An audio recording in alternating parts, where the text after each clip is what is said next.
Good morning, student, and welcome to Rasa International School. Today's our chapter for class 7, chapter 12, Geography, Environment. And today we have topics to discuss: environment, biotic environment, abiotic environment, natural environment from the page number 102. Look at the page number 102.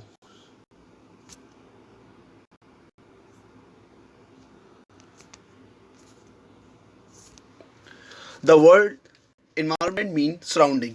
It stands for the physical and biological condition in our surrounding which influence the growth and development.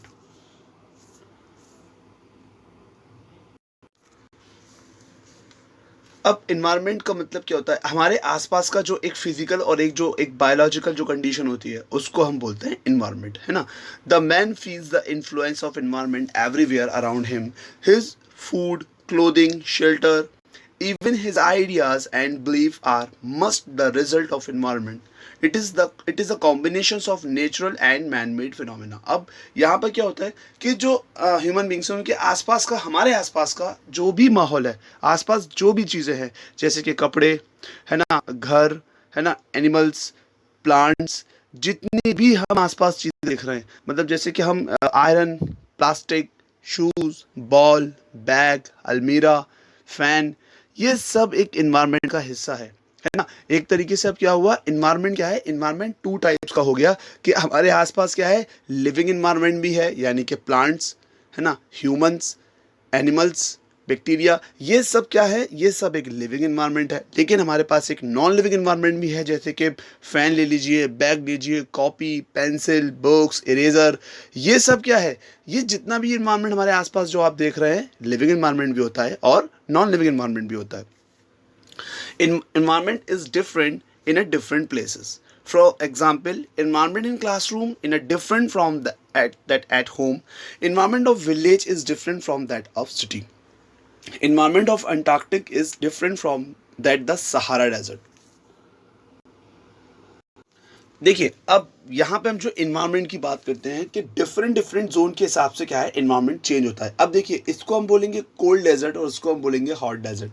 Desert ये दोनों हैं, पर environment की वजह से ये दोनों desert क्या है, they both are different from each other, है ना. यहाँ क्या है, यहाँ पर कोल्ड आइज है, तो भाई यहाँ पे क्या होगा, यहाँ बहुत सर्दी होगी, तो यहाँ पे जो इन्वायरमेंट है वो कैसा होगा, कोल्ड इन्वायरमेंट. लेकिन अगर हम बात करते हैं डेजर्ट की, तो यहाँ क्या होगा, यहाँ दिन में बहुत ज़्यादा गर्मी होगी, तो यहाँ का इन्वायरमेंट कैसा होगा, यहाँ का इन्वायरमेंट होगा बहुत ज़्यादा हॉट.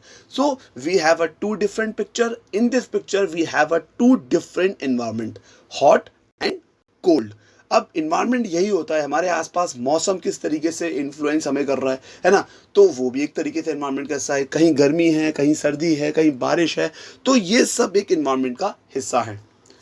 अब हम बात करते हैं एक नॉर्मल टॉपिक के. अगर हम अलग अलग क्लासरूम देखते हैं ना, अगर हम बात करते हैं जैसे कि रूरल एरिया की अगर हम क्लासरूम की बात करते हैं, तो देखिए यहाँ का एनवायरनमेंट कैसा है, और अगर हम बात करते हैं सिटी का क्लासरूम की बात करते हैं, तो ये देखिए ये एक दो डिफरेंट हैं क्लासरूम, तो ये भी एक इन्वायरमेंट है ना. एक इन्वायरमेंट क्या होता है कि अगर हम घर से पढ़ रहे हैं, हम ऑनलाइन क्लासेस ले रहे हैं, तो हम घर से ऑनलाइन क्लास लेंगे तो वो क्या होगा, वो इन्वायरमेंट बिल्कुल अलग होगा. वहाँ पे हमारे आसपास हमारे फ्रेंड नहीं होंगे, जो हमारे फ्रेंड होंगे वो हमें ऑनलाइन दिखाई दे रहे होंगे, है ना. तो यहाँ पे क्या हो गया, यहाँ पे इन्वायरमेंट जो है वो चेंज हो गया. ठीक है, तो इन्वायरमेंट हर एंगल से हर जगह से चेंज होता रहता है.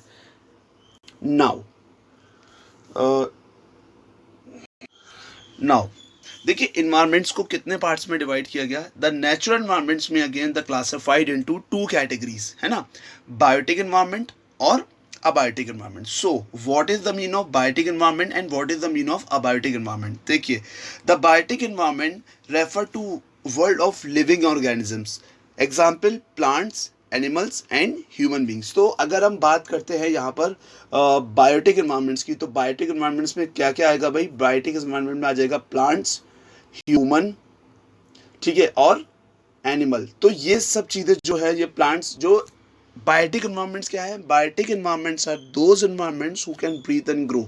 मतलब वो इन्वायरमेंट है बायोटिक इन्वायरमेंट्स कि जो सांसें ले रहा है और जो बढ़ रहा है.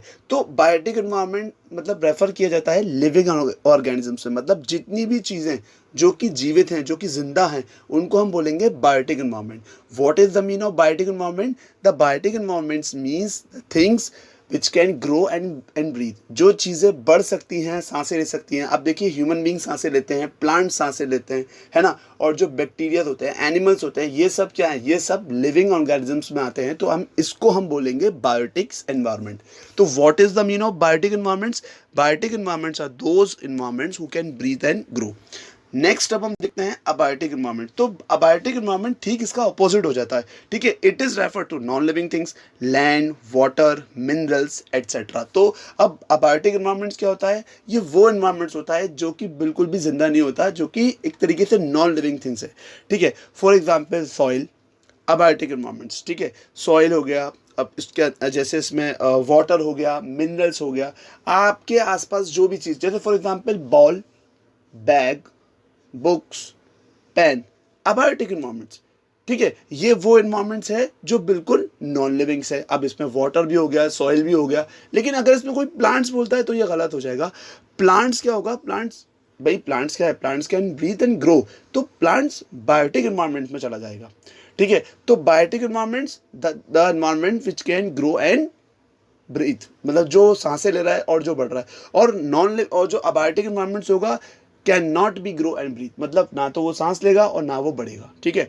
तो ये जो एक क्लासीफाई है, ये क्या है? एनवायरनमेंट कितने टाइप का होता है? आप आसपास अपने आप देखिए, आप खुद अपने आसपास देखिए और रियलाइज कीजिए कि बायोटिक एनवायरनमेंट क्या होगा। बायोटिक एनवायरनमेंट्स वो होगा जो कि सांसें ले रहे हैं, है ना, जैसे कि ह्यूमन बींग्स। अब आसपास आपके कैट है, डॉग है, या अगर छोटी सी चींटी भी है, या डॉग, कैट, या आसपास जो लोग जा रहे हैं, है ना, छोटे छोटे बैक्टीरिया, ये सब कहलाएंगे बायोटिक एनवायरनमेंट्स। आप प्लांट्स को देखिए, बायोटिक एनवायरनमेंट्स। लेकिन अगर आप अबायोटिक एनवायरनमेंट्स की तरफ देखते हो तो क्या होगा? Books, copy, pen, soil, mountain, है ना, रिवर, वाटर, ये सब अबायोटिक कंपाउंड्स में, अबायोटिक एनवायरनमेंट्स में आता है। The next topic is natural environments. The land, water, air, plants and animals are the elements of natural environments.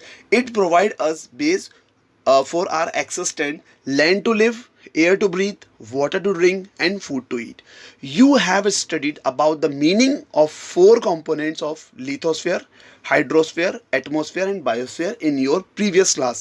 Let us briefly discuss about these components. The domains of land is called lithosphere. देखिए अब इस chapter में मैं आपको आगे क्या पढ़ाने वाला हूँ, मैं आपको ये बताने वाला हूँ। देखिए एनवायरनमेंट का मतलब क्या होता है? हमारे आसपास land, water, plants, animals and elements of natural environments, जो भी हमारे आसपास होता है। अब देखिए इसमें बायोटिक एनवायरनमेंट्स में क्या दिया जा रहा है? Plants, animals, bacteria, fungus and protist. अब दूसरे में देखिए आप अबायोटिक एनवायरनमेंट्स में water, soil, light, minerals, air. तो यहाँ पे वही है चीज़ों का, जो चीज़ें मतलब जो सांस ले रही हैं, जो बढ़ रही हैं, उसको हम बायोटिक बोलेंगे। और अबायोटिक क्या है? जो कि बिल्कुल एक नॉन लिविंग है। तो अब हम अगला चैप्टर जो हमारा आएगा उसमें हम 4 टॉपिक पढ़ेंगे। What is lithosphere, hydrosphere, atmosphere and biosphere. I hope you like this video. We will upload some more new topic of this chapter. Till then, stay safe and goodbye.